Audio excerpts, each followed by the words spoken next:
Hello नमस्कार साथियों, स्वागत करते हैं एक बार फिर से आपका। मैं हूं स्टीव स्मेगोलर, आप देख रहे हो संडे स्टडी पॉइंट। साथियों, आज का जो हमारा टॉपिक है हरियाणा जी के सीरीज की जो हमारी टेस्ट सीरीज चल रही है उसकी 118 नंबर की क्लास है। इससे पहले हमारी 117 क्लास अपलोड हो चुकी है। यदि भी नहीं देखें तो आप उन्हें भी देख सकते हैं, जिसका लिंक आपको नीचे डिस्क्रिप्शन मिल जाएगा, या फिर आप चैनल के प्ले लिस्ट में जाकर वहाँ से हमारे अन्य वीडियो देख सकते हैं, जहाँ आपको अन्य विषयों पर भी वीडियोज मिल जाएंगी। तो साथियों, जो हमारी सीरीज चल रही है हरियाणा जी के टेस्ट सीरीज, इसकी 118 नंबर की क्लास है ये। पुलिस, पटवार, ग्राम सचिव, कलरक, ग्रुप ए से लेकर ग्रुप डी तक की जितनी परीक्षाएं होती हैं हरियाणा सरकार द्वारा, चाहे आप किसी भी विभाग से संबंधित भी परीक्षाएं हो, उन सभी के लिए बहुत ही महत्वपूर्ण प्रश्न है। तो वीडियो को लाइक और शेयर जरूर कर दीजिएगा और अपने दोस्तों के साथ शेयर कर दीजिए। और अभी तक आपने हमारे YouTube channel Sunday study point को सब्सक्राइब नहीं किया तो सब्सक्राइब कर लें, साथ में बेल आइकन को प्रेस कर लें, क्योंकि जब भी हमारी अगली वीडियोज अपलोड होती हैं साथियों, उनकी सूचनाएं आपको समय पर मिलती रहे। तो साथियों, चलिए चलते हैं। आज के जो हमारा पहला प्रश्न है वो आपकी स्क्रीन पर आ गया है कि किस पुराण की कथा के अनुसार राजा कुरु ने दैत्य वतन में हल चलाकर कुरुक्षेत्र को आबाद किया था। ये कुरुक्षेत्र की जो महाभारत का युद्ध हुआ था, उससे जो कुरुक्षेत्र का जो जितना भी एरिया है वो सभी खून से रक्त हो गया था और वहां पर कुछ भी उगने के लिए नहीं था, यानी कि बंजर भूमि हो गई थी। तो इसीलिए कहते हैं कि कथा के अनुसार है, ये पुराण है ये, कि राजा कुरु ने दैत्य वन में हल चलाकर कुरुक्षेत्र की धरती को फिर से आबाद किया था, क्योंकि वहां पर कुछ पैदावार नहीं हो रही थी, तो इन्होंने हल चलाकर पैदावार की थी। तो ये किस पुराण में लिखा हुआ है कि मत्स्य पुराण, वामन पुराण, वायु पुराण या विष्णु पुराण? तो इसका सही आंसर क्या हो जाएगा? तो साथियों, आप भी अपने आंसर में कमेंट कर सकते हैं। यदि आपका किसी प्रकार का सुझाव है तो वो भी आप हमें कमेंट बॉक्स में लिख सकते हैं। तो इसका सही आंसर क्या होगा? तो इसका सही आंसर हमारा ऑप्शन नंबर बी हो जाए, ये वामन पुराण में है कि राजा क्रू ने दैत्य वन में हल चलाकर कुरुक्षेत्र को आबाद किया था। ये वामन पुराण में लिखित है। चलिए दोस्तों, अगला प्रश्न चलते हैं हमारा। किस क्षेत्र के जाटवा नामक राजपूत के नेतृत्व में सितंबर 1192 के समय गौरी की सेना ने भयंकर युद्ध हुआ था? रोहतक, सिरसा, महम या हांसी? किस क्षेत्र के जाटवा नामक राजपूत के नेतृत्व में हुआ था ये पृथ्वीराज चौहान और मोहम्मद गौरी के बीच ये युद्ध हुआ था। वो पहला युद्ध हमारे 1191 में हुआ था और दूसरा युद्ध 1192 में। पहले में पृथ्वीराज चौहान की विजय हुई थी और दूसरे में उनकी हार हो गई थी। तो ये किस क्षेत्र में हुआ था? ये त्रावडी में हुआ था। और किस क्षेत्र के जाटवा नामक राजपूत के नेतृत्व में सितंबर 1192 के समय गौरी की सेना के साथ भयंकर युद्ध हुआ था? ये कहाँ पर हुआ? रोहतक, सिरसा, महम या हांसी? इसका सही आंसर हमारा ये हांसी का था। ये जाटवा नामक राजपूत था ये। देखिए, हांसी का जो किला है ये पृथ्वीराज चौहान के द्वारा बनवाया गया है। एक तो शाम में किला है, बारादरी भी है पृथ्वीराज चौहान की। ये 12वीं शताब्दी के आसपास की कथा है। चलिए साथियों, अगला प्रश्न चलते हैं हमारी। 1802 ईस्वी में जॉर्ज थॉमस की मृत्यु प्रदेश के किस स्थान पर हुई थी? महेंद्रगढ़, बहरामपुर, नारनौल या बावल? 1802 ईस्वी में जॉर्ज थॉमस की मृत्यु प्रदेश के किस स्थान पर हुई थी? ठीक है, जॉर्ज थॉमस जो है, इनकी राजधानी, इन्होंने अपनी राजधानी जो है हांसी के दुर्ग को बनाया था जॉर्ज थॉमस ने। ये बहरामपुर में इनकी मृत्यु हो गई थी। चलिए साथियों, अगला प्रश्न चलते हैं हमारे कि निम्न में से किसके विरोध स्वरूप बाल मुकुंद गुप्त द्वारा शिव शंभू का चिट्ठा नामक लेख लिखा गया? मॉन्टेग्यू चेम्सफोर्ड सुधार, मार्ले मिंटो सुधार, सेडिशनल कमेटी या रोलेट एक्ट? ये बाल मुकुंद गुप्त का ये शिव शंभू का चिट्ठा जो काफी बार क्वेश्चन पूछा जाता है और बहुत बार पूछा गया है ये। तो किसके प्रति था ये मार्ले मिंटो सुधार के प्रति ये लिखा गया था। ये बाल मुकुंद गुप्त के द्वारा शिव शंभू का चिट्ठा। चलिए साथियों, अगला प्रश्न चलते हैं हमारा। पैर में पहना जाने वाला वह आभूषण जिसे पहनने के लिए घुंघरों की आवाज निकलती है? नेवरी, अंगूठी, कड़ी या आरसी? देखिए, क्षत्रियों द्वारा पैर में पहना जाने वाला आभूषण है ये, जिसे पहनने के बाद घुंघरों की आवाज निकलती है, यानी घुंघरू भी लगे होते हैं उसमें, छोटे छोटे लगवा लेते हैं। तो ये क्या है? देखिए, नेवरी है ये। ऑप्शन नंबर ए हमारा बिल्कुल राइट आंसर हो जाए, नेवरी है ये। चलिए साथियों, अगला प्रश्न चलते हैं हमारी कि हरियाणवी फिल्मों के सुपरहिट अभिनेता कौन है? हरियाणवी फिल्मों के सुपरहिट अभिनेता कौन है? आनंद, अनूप सिंह, जयंत प्रभाकर या जगत जाखड़?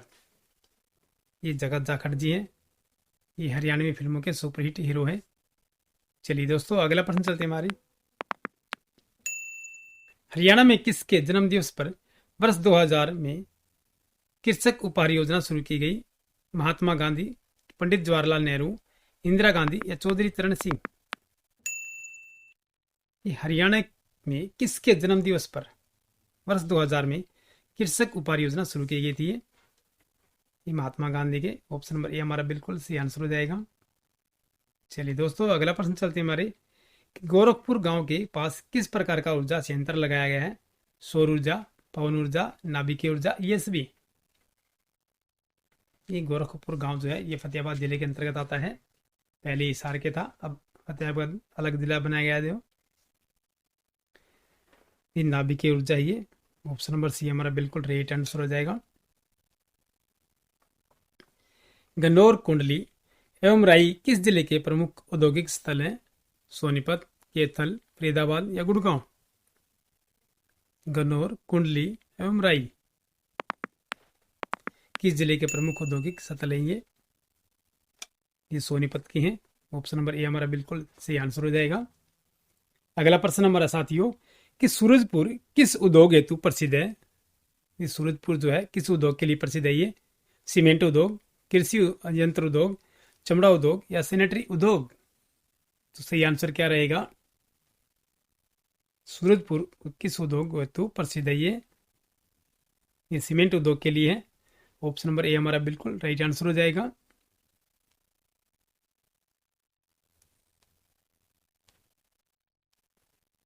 कि राज्य में पक्की सड़कों का न्यूनतम घनत्व कितना है? देखिए, राज्य में जो पक्की सड़कें हैं उनका सबसे घनत्व, न्यूनतम घनत्व किसका है? महेंद्रगढ़ जिले का, झज्जर जिले का, पंचकुला का या जींद जिले का? ये पक्की सड़कों का पूछा गया है, सबसे कम है वहां पर। तो ये किस राज्य की है? और अगर ये पूछ लिया जाए कि सबसे ज्यादा कच्ची सड़कों का घनत्व किस जिले का है? ये दोनों क्वेश्चन एक ही आंसर की तरफ इशारा करते हैं कि पक्की सड़कों का सबसे कम घनत्व और कच्ची सड़कों का सबसे ज्यादा घनत्व किस किस जिले का है? तो ये हमारा जींद जिले का है। ऑप्शन नंबर डी हमारा बिल्कुल राइट आंसर हो जाएगा। चलिए साथियों, अगला प्रश्न चलते हैं हमारे। कि राज्य में 2013 एसआरएस शिशु मृत्यु दर कितनी है? 61, 57, 41 या 30? राज्य में 2013, ठीक है, एसआरएस यानी कि शिशु मृत्यु दर कितनी है? ये 41 थी, 41 थी, यानी 41%। चलिए साथियों, अगला प्रश्न चलते हैं हमारे। बालक के जन्म के अवसर पर गाया जाता है सोवर, बधाई, दाई, ये सभी? जब बालक का जन्म होता है घर में, छठी मनाई जाती है, उत्सव, छठी का उत्सव जो होता है, ये उससे पहले भी गीत गाए जाते हैं। तो बालक के जन्म के अवसर पर गाया जाता है, क्या गाया जाता है? ये बताइए, कौन सा गीत है ये? सोवर, बधाई, दाई, ये सभी? ये सभी गाए जाते हैं। ऑप्शन नंबर डी हमारा बिल्कुल राइट आंसर हो जाएगा। ये सोवर गाए जाते हैं, बधाई और दाई तीनों ही गाए जाते हैं ये। चलिए साथियों, अगला प्रश्न चलते हैं हमारे। हरियाणा की प्रसिद्ध फिल्म चंद्रावली किस वर्ष प्रदर्शित की गई? एक सफल पहली फिल्म थी ये, चंद्रावली फिल्म है, बहुत अच्छी फिल्म है। वर्ष 1986, वर्ष 1974, वर्ष 1980 या वर्ष 1960? हरियाणा की प्रसिद्ध फिल्म चंद्रावली किस वर्ष प्रदर्शित की गई थी? ये वर्ष 1960 में। ऑप्शन नंबर डी हमारा बिल्कुल राइट आंसर हो जाएगा। देखिए, इस फिल्म में बिल्कुल हमारे हरियाणा का पूरा मान सम्मान है, काफ़ी झलक झलकती है इसमें हरियाणा की। देखिए, आजकल तो आपने देखा होगा पश्चिमी सभ्यता के पहनावा चल रहे हैं, लेकिन इसमें पूरी हरियाणवी फिल्म ही चलेगी आपको हरियाणा का। मुस्लिम वर्ग अजफल अदलफ में कौन सी जाति शामिल नहीं है? मुस्लिम वर्ग अजफल में कौन सी जाति शामिल नहीं है? गुर्जर, मिरासी, कसाब या बिलोच? देखिए, बिलोच नहीं है। ऑप्शन नंबर डी हमारा बिल्कुल सही आंसर हो जाएगा। चलिए दोस्तों, अगला प्रश्न चलते हैं हमारी। हरियाणा काव्य में भक्ति काल के किस संत कवि की वाणी में ठेठ हरियाणवी का प्रभाव था? गरीबदास, जैतराम, नित्यानंद, ये सभी? हरियाणा काव्य में भक्ति काल का जो समय था उस काल में संत कवि की वाणी में ठेठ हरियाणवी का प्रभाव किसका था? गरीबदास का, जैतराम का, नित्यानंद, ये सभी? ये सभी का था। देखिए ये हरियाणवी में लिखते थे, ये गरीबदास, जयतराम और नित्यानंद, तीनों के ही जो भक्ति काल की समय था उसमें हरियाणवी भाषा का प्रयोग किया करते थे ये। चलिए साथियों अगला प्रश्न चलते हैं हमारी। भगवान श्री विष्णु का स्थायी निवास स्थान सन्निहित सरोवर या तीर्थ स्थल किस जिले में अवस्थित है? कैथल, पानीपत, फरीदाबाद या कुरुक्षेत्र? किस भगवान श्री विष्णु का स्थायी निवास माना जाता है इसे, सन्निहित सरोवर को या सन्निहित तीर्थ को? तो ये किस जिले के अंतर्गत आता है? ये कुरुक्षेत्र में है सन्निहित सरोवर जो है। चलिए दोस्तों अगला प्रश्न चलते हैं हमारे। नील क्रांति कृष्णा डैम कहाँ स्थित है? नील क्रांति कृष्णा डैम कहाँ स्थित है ये? फरीदाबाद, गुड़गांव, कुरुक्षेत्र या सोनीपत? तो सही आंसर क्या होगा साथियों, सभी आंसर दें। और अभी तक आपने हमारे YouTube channel Sunday study point को सब्सक्राइब नहीं किया तो सब्सक्राइब कर लें, साथ में लाइक को प्रेस कर लें साथियों, और अपने दोस्तों के साथ शेयर जरूर कर दीजिएगा, चाहे वो किसी प्रकार का प्लेटफॉर्म यूज कर रहे हैं। तो नील क्रांति कृष्णा डैम कहाँ स्थित है ये कुरुक्षेत्र में है। ऑप्शन नंबर सी हमारा बिल्कुल राइट आंसर हो जाएगा। ये डैम बनाया गया है इसमें पानी को रोककर। ठीक है साथियों। चलिए साथियों अगला प्रश्न चलते हैं हमारे। हरियाणा में सर्वप्रथम राष्ट्रपति शासन कब लागू हुआ? वर्ष 1967, वर्ष 1973, वर्ष 1971 या वर्ष 1972 में? हरियाणा में सर्वप्रथम राष्ट्रपति शासन कब लागू किया गया था? वर्ष 1967 में। ऑप्शन नंबर ए हमारा बिल्कुल राइट आंसर हो जाएगा। राज्य के किस स्थान पर एक multi intelligence school S Radhakrishnan school की स्थापना की जा रही है? गुड़गांव, फरीदाबाद, पंचकुला या भिवानी? कि राज्य के किस स्थान पर एक multi intelligence school S Radhakrishnan school की स्थापना की जा रही है? तो किस जिले में है ये भिवानी जिले में है। ऑप्शन नंबर डी हमारा बिल्कुल सही आंसर हो जाएगा। अगला प्रश्न हमारा है कि भारत के लिए ओलंपिक में मुक्केबाजी का अब तक का प्रथम पदक किस खिलाड़ी ने जीता? अखिल कुमार, जितेंद्र कुमार, राजीव त्यागी, विजेंद्र कुमार? भारत के लिए ओलंपिक में मुक्केबाजी का अब तक का प्रथम पदक है ये, तो किस खिलाड़ी ने जीता ये विजेंद्र कुमार ने जीता ये। और विजेंद्र कुमार जो है ये भिवानी जिले के देवसर गांव से आते हैं। चलिए साथियों अगला प्रश्न चलते हैं हमारी। 0 से लेकर 6 यानी कि जन्म से लेकर 6 वर्ष तक की आयु वर्ग की जनसंख्या किस जिले में अपनी कुल जनसंख्या के प्रतिशत के रूप में सबसे कम है? हिसार, पलवल, अंबाला या हरियाणा? जन्म से लेकर 6 वर्ष आयु वर्ग की जनसंख्या किस जिले में अपनी कुल जनसंख्या के प्रतिशत के रूप में सबसे कम है? इसका राइट आंसर हमारा अंबाला हो जाएगा ये।